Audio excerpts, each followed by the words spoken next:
Today I will tell you about the hydraulic presses of the NORDBERG model of the 3620 line, 20-ton presses. This is for those cases when choosing a press and cheaper, and so that the quality does not suffer, and with a powerful force in the hydraulic cylinder.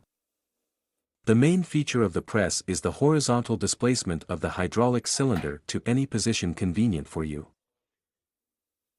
Of course, the presence of a pressure gauge to control the load force. Of course, it's no joke, 20 tons. A large diameter pressure gauge is filled with glycerin, the compartment is clearly visible, and it is located in the press itself for convenience. Of course, the stable foundation on the floor and the efforts in the press are 20 tons and it weighs no less than 120 kilograms. And what will you move yourself?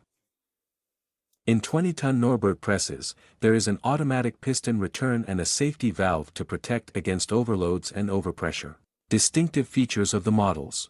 3620 is equipped with a manual drive, 3620F is not only manual, but also foot drive. It is very convenient when the mechanic's hands are busy. Well, 3620 already with a manual pneumatic drive.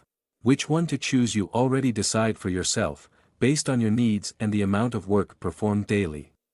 The height of the desktop is adjustable on any of them and in a wide range.